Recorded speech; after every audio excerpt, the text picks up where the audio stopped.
welcome. So today we are talking about diastasis recti. We've already been spending the month answering a bunch of questions about diastasis recti. And today, really as a way to get in as many questions and answers as we can in a single session, we've decided to take a Q&A format with Kendra and me sitting down to really dial in and get some real answers to some of the most pressing questions, the most common questions, the hardest to answer questions that are out there about diastasis recti. So, Kendra, how does someone know if they have diastasis recti? The best way to know if you have a diastasis recti is to check yourself. And you might get something from your OB or your pelvic floor PT. You might get a diagnosis from them. The problem is they're not with you to know if you are making changes. And so you really need to know that baseline number. So then when you start working on it, you know that you're making progress. And you're not going to go back to your OB in 6 weeks and be like, how's it going? Right? They're like, they see you once. And there are two really important parts. We go over this in the video on how to check yourself, but I want to mention it here because it's so important. Not only are you looking for the width of your diastasis, but you're looking for the depth also. And the depth is actually more important than the width. So I highly recommend going on our website and looking at the video on how to check yourself for diastasis. In pregnancy, 100% of women get diastasis to some degree. You don't really know how much of a diastasis you have until you're postpartum, until you have the baby. But one way you can kind of see during pregnancy if you might be at risk for diastasis is if you see that abdominal coning or like the cone in your belly when you go to sit up or you're rolling over or when you start to exert yourself a bit more. If you start to see that, it can be indicative of the connective tissue of your abdominal spreading a little bit, and then it's time to modify your movements a little bit. Yeah, I know that thing it's almost like an alien. It's like protruding from your belly or something, but it's not your baby. It's like some weird shape. So it can be a little alarming the first time you see it, but yeah, it's something to look out for. It can be scary and it looks weird and it feels weird and it's like, what is happening? So if you want to know what it looks like, we have images of it on our Instagram. You can go check it out and see. Another question, is diastasis a hernia? That's a really good question. Not all diastasis are hernias. Hernias are a rupture of the connective tissue where you have a hole in your connective tissue and the internal organs like your intestines can come out through that hole and then they poke out through the connective tissue. The issue with that is really that you risk strangulation of the intestines. If you start doing core work and you start squeezing that connective tissue around the intestines, you can actually create like a chokehold. And that can be really, not good. But a diastasis is not specifically a hernia. Hernia is like the next step after a diastasis, but a diastasis can lead to a hernia. The biggest question of all is how can I fix diastasis naturally? So not with surgery, but naturally. Yeah, there's definitely ways to fix it naturally. And the best way is through exercise and PT and deep conditioning of your pelvic floor, your diaphragm, and your deep core. It's really about specific breath training of coordinating that abdominal system of the pelvic floor, diaphragm, and deep core muscles to fire in coordination. For some people, it will resolve on its own, but many people have to do this specific exercises to actually retrain the muscles because during pregnancy, they definitely get stretched out and they go to sleep. Okay, so just to reiterate, you can fix diastasis without surgery. Yeah, you can fix it without surgery, through rehabbing those deep core muscles in coordination with the core and pelvic floor. However, some cases of diastasis will need surgery, and I would definitely see a pelvic floor PT first, and then they might refer you to a surgeon. Even if you have the surgery, you still need to do the rehab exercises that are the same that you would use to fix a DR naturally, because once you have the surgery, it doesn't fix the underlying muscle weakness that goes along with a diastasis. So if you just have the surgery without doing the rehab, you're going to end up in the same spot and you'll probably have really poor results of the surgery. So you're doing like the training before surgery, have the surgery, and then training after the surgery, or you're just like waiting, doing the surgery, and then beginning kind of the training of the muscles? Ideally, you start the training before you have surgery, then you have the surgery, and then after the surgery, then you do rehab to really get the muscles strong. I also find that when people say that they need surgery, they just kind of give up and then they rely on the surgery to fix the issue, and then they don't deal with the underlying issues, and then their surgery was for naught because they have a failed surgery, which nobody wants to have a failed surgery. So right. You have to do the work before, heal during, and then do more work after. Awesome. I love these details because it's these little tiny details that make such a difference. How long then does it take to heal a diastasis? I love this question because everybody wants the answer to be like 3 weeks. And it's not. It depends. It depends on so many different factors. For some people, it could be 6 weeks. For some people, it could be 2 or 3 years. And it depends on factors like the severity of your diastasis, the time that you have to dedicate to the exercises, your lifestyle, your nutrition, and even circumstances of your pregnancy and birth. For example, a woman who has twins might take a lot longer to heal her diastasis than someone who had a single birth. Can diastasis be fixed after many, many, many years? Yes, it definitely can be fixed after years and years and years. Obviously, the severity of it depends on, a lot of different circumstances, but diastasis is connected to your connective tissue and muscle tissue, and connective tissue and muscle tissue is living tissue and living cells, which can be molded and they're malleable, which is really great news that these living cells can be healed. So even after years of dealing with the diastasis, you can still address it. You might have more work to do in terms of addressing those compensation patterns that you've created in other parts of your body, like holding one shoulder higher or hip weakness or whatever it is. But certainly even 50 years postpartum, 30 years postpartum, you can still affect changes in your diastasis. If someone is waiting, let's say 20 years, they may feel like DR is permanent. What do you think about that? Honestly, I don't believe it. I don't think it's permanent because our bodies are not static, objects that don't change. Our bodies are changing constantly. And to that point, that's a benefit in terms of reshaping your body and reshaping how your body works. If you are breathing, you can change the way your body works and the way that your muscles fire. So I don't think diastasis has to be permanent. What about somebody who had diastasis after pregnancy, healed it, and then it came back? Did that mean that, did they really actually heal it? Or does it come back? What's up with that? It could definitely come back. Our bodies are living, breathing things. It could come back if you have a secondary pregnancy, or if you start working out more intensely and maybe you're not really paying attention to the form or the intensity of what your core is doing, or maybe you start doing like a 30-day core shred or something like that and you thought your diastasis was healed, and then you do too much and it causes your diastasis to get worse. It's definitely a dynamic relationship with your core. Once you fix it, it doesn't mean that it's not going to come back. And especially if you have more kids. I had diastasis with both of mine. And with the second was a little less severe because I knew what to do during pregnancy to avoid getting too much of the diastasis. It can definitely change. It can change from month to month. Which could be part of the frustration, but it's also part of the reason to stay focused on it and to keep at it, because our muscles are alive and living and can reshape themselves as much as we want them to. On this topic of exercise, can exercise heal diastasis? Definitely. And just like we talked about before, breathing is the number one way to start healing your diastasis, because the diastasis is connected to your diaphragm and your pelvic floor and your deep transverse abdominals. If you're not working one part of that pressure system, then it's going to be a lot harder to heal. But that's what you start with, is with the breath. And then once you nail that breath, which can sometimes be really challenging to get because sometimes we do it backwards or our bodies are just so disconnected that we're like, I don't know what I'm doing. So you have to retrain the muscles. But then once you get that rhythm down, then you can start adding more intensity, but then always checking in with what the pressure is doing in your core to make sure that you're staying within your own limits. What exercises to do? We have a lot of freebies on our website that everybody can go and check out. We've got a whole course built on it. I teach the 6-week series that we go from pelvic floor all the way to like lunges and squats and even like planks a little bit at the end of the 6-week period. But we do it in a really structured way so that people know and they can guide themselves in the advancement of their own practice. And I leave it up to them to decide, am I ready? And it's really based on what am I feeling in my core, like feeling with my fingers in my core, so they know I'm ready for this and they feel really confident in it. Yeah, so it sounds like they're getting not only the education and the practice, but they're building self-awareness and how to guide themselves as they start to move about, really kind of more independence and freedom in their ability to own exercise. You mentioned plank, but you mentioned it like a whisper. So why did you do that? And what does that have to do with diastasis? And is that something that we're avoiding? It's a good question.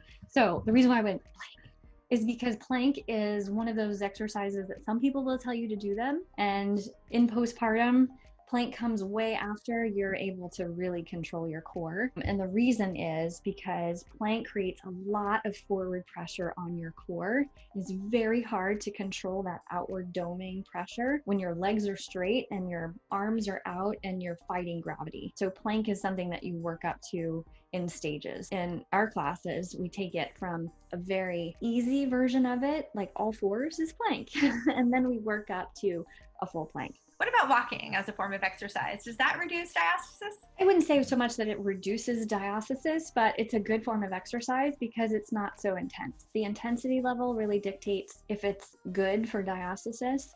And really the question lies with your own healing because when you're walking, if you start walking up a hill and you notice that your core starts doming when you start walking up the hill, that type of walking might not be the best for your healing recovery. This is why I think it's so important for moms to be able to test themselves and to know what's happening in their core, because you can go to any, walking up hills, you can start doing exercises. If you have the question of, is this good for my diastasis or am I making it worse? You can use your fingers, put them on your belly, and you can feel what's happening and you have your answer right there. You don't have to rely on anyone else but yourself. What kind of aches and pains could someone experience if, let's say, they go on a nice long walk and all of a sudden they have some aches and pains in a certain different places of their body that could be indicators of, you might be putting stress on your core? There's a lot of different things that can come up, and being aware of what's happening in your body is key, because it can be pains that you think are absolutely not related to your core. And the same thing applies for running. Okay. You could have low back pain, you could have hip pain, you could have groin pain, you could have shoulder pain, you could have neck pain,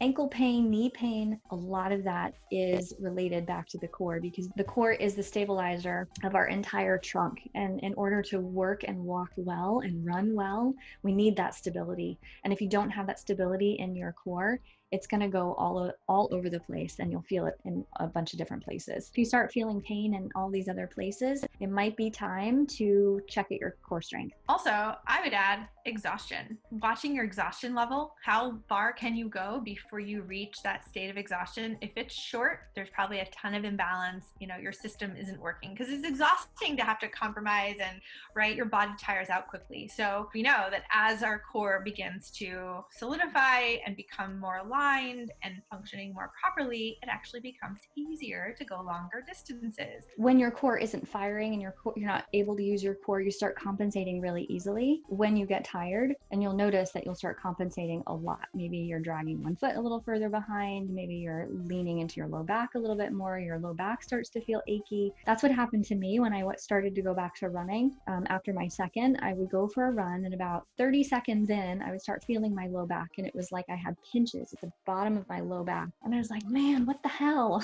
I just want to go for a run. And I felt pretty good, but it was indicative that my deep core wasn't firing as much as I needed to. And those little tidbits of information are things that you really have to pay attention to, because they will become screaming alarms at some point. Yeah. And the sooner you can tune into them, you can work on them and get back to running or walking sooner with fewer setbacks. What about those belly band things, that hold the belly in either during pregnancy or postpartum, but specifically postpartum? What do you think about those? I think very early postpartum, they can be helpful to help you stabilize, because your muscles are like, what the hell just happened? I had some tension and now I have no tension at all. So that can be really helpful to just keep things in alignment and to remind your muscles that it's okay to relax. It can also be really nice to relieve some of that postpartum gassiness and bring the internal organs back into place and give you some support, but it's a temporary fix. It's not meant to be worn very long. And really the root cause of the muscle weakness has to be addressed in addition to using the belly band. So we can't just wear belly bands forever. If you find you're using it more as you get further postpartum, it's definitely time to start focusing in and honing in on that core work so you can wean yourself off of the belly band. Right. Now, in Ayurveda, which is the system that I discuss with a lot of my pregnant mamas, we use belly bands, more like the cloth wraps, and it's very much a more of an energetic support and getting nourishment back to the organs, putting things back in place internally. It perfectly aligns to the general, advice from PTs and corrective exercise, which is really what you just said.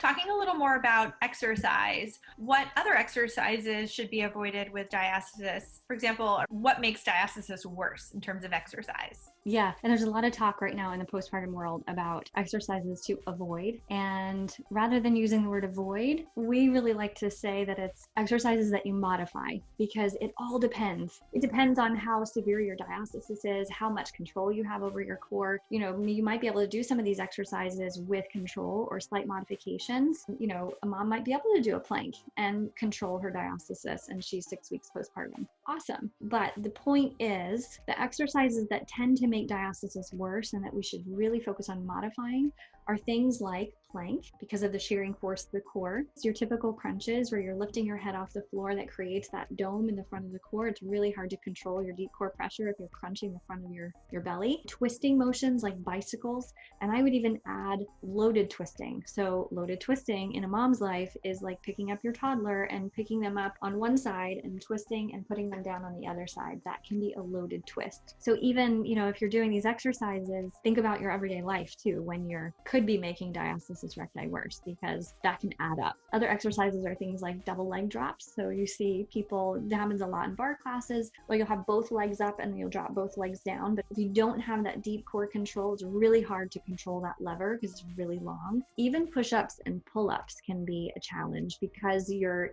using one end of the canister of the pressure system, especially when you're pulling up. I see this a lot. You'll do a pull-up and the doming will happen. There are a lot of different ways to modify these, and basically what you want to think of is modifying the intensity. So in terms of push-ups, doing them at the wall, then taking it to the counter, then taking it to the floor on your knees, and then lifting your knees, right? So modifying it slowly. With pull-ups, doing pull-ups with a band around your foot. So you're going slowly and not using all of your body weight and pushing everything out. And really what the issue is an intensity issue. If you load the abdominal wall too much before it's ready to hold that pressure, it's going to stretch the connective tissue.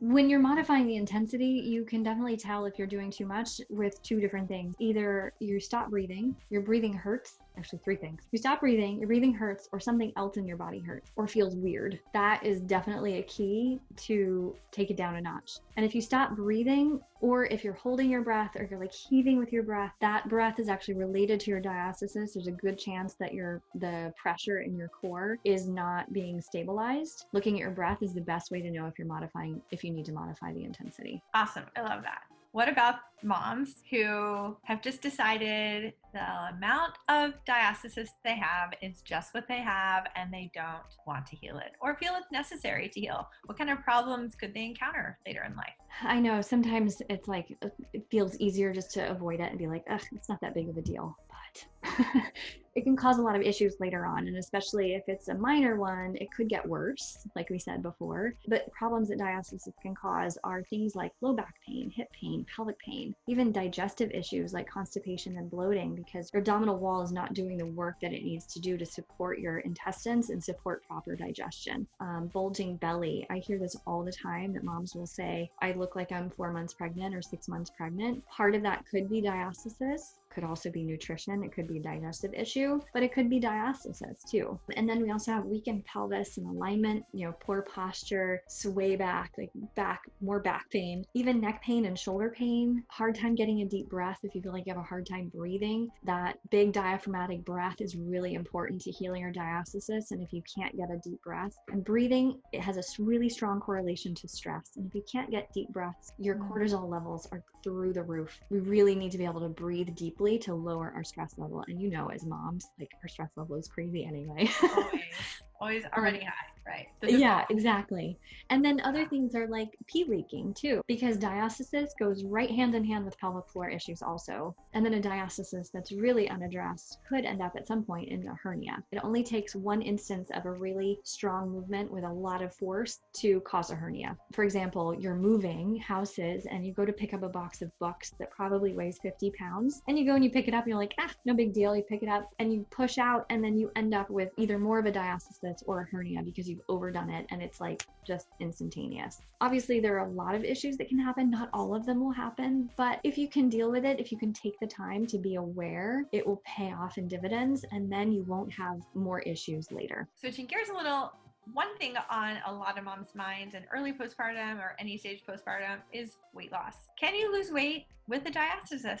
This is a great question because our normal programming is to want to go for a run or do the most intense cardio exercise possible to cut calories and drop weight. But one of our main strategies as devoted mamas in our repair work is that we have to take things slower, specifically for the reason of not making diastasis worse and not making pelvic floor issues worse also. You can still lose weight with diastasis. Go with awareness. The next part of this is turning your focus onto nutrition and sleep, because nutrition accounts for 80% of your weight loss. And if you're not eating well, one, for breastfeeding, you really need it. For postpartum recovery, you really need it. And for weight loss, you need it too. So I would seek out a nutritionist for that so they can really dial into exactly what your body needs. And more than trying to expend as many calories as you can going for a run, focus on your food, because that will really dial in the nutrients and the energy that you need to recover, repair, and be really strong. And then the second part is sleep, because sleep is where we repair our bodies. And sleep as a mother is really hard to come by. And being able to really put a focus on your sleep will help you lose weight, because when you don't sleep, your body is holding on to as much energy as it possibly can. And if you're tired, you're going to reach for sugar. You're going to reach for those things that are really easy energy, easy places for your body to get energy, which will completely undo all the things that you're doing exercise-wise. Final question. Can I have a flat stomach with diastasis? I love this question. Actually, it kind of cracks me up because we think flat stomach, like the end all be all is the flat stomach. Yeah. But do you know there are a couple of Mr. Olympia bodybuilders, go look at their pictures and they have diastasis. There's a huge gap in their core. And they are stronger than 99% of the population, yet they have a diastasis. And so a flat stomach is not necessarily indicative of being free and clear of diastasis, nor is a pooched tummy. So a pooched stomach, you might have a diastasis, but you might not. The external parts of flat stomach versus pooched tummy really make no difference at all. In fact, this is really interesting. There was a study done recently on athletic people and Pilates instructors who became pregnant, and the instance of them having diastasis was actually higher than the general population because their cores were so strong and so tight that their muscles had nowhere to stretch when they had the baby, so they actually had a higher instance of diastasis. So for our very athletic mamas, perhaps the best work you can do during pregnancy to avoid diastasis is more stretching of the side and back body. We have a bunch of classes and practices like that, but to really focus on expansion and relaxing those muscles more than toning them during pregnancy. That's a whole other topic for another day. Such great information, and we are out of time. There are many more questions we could answer. We picked these. Hopefully you found some really valuable tidbits in this information. Yeah, and if you guys have more questions that you want to have answered about diastasis or pelvic floor or pregnancy or postpartum, post your questions in the comment section below, and make sure you subscribe to our channel and hit the little bell notification button so that you know when our new videos are coming out. We'll see you guys soon. Bye. Bye.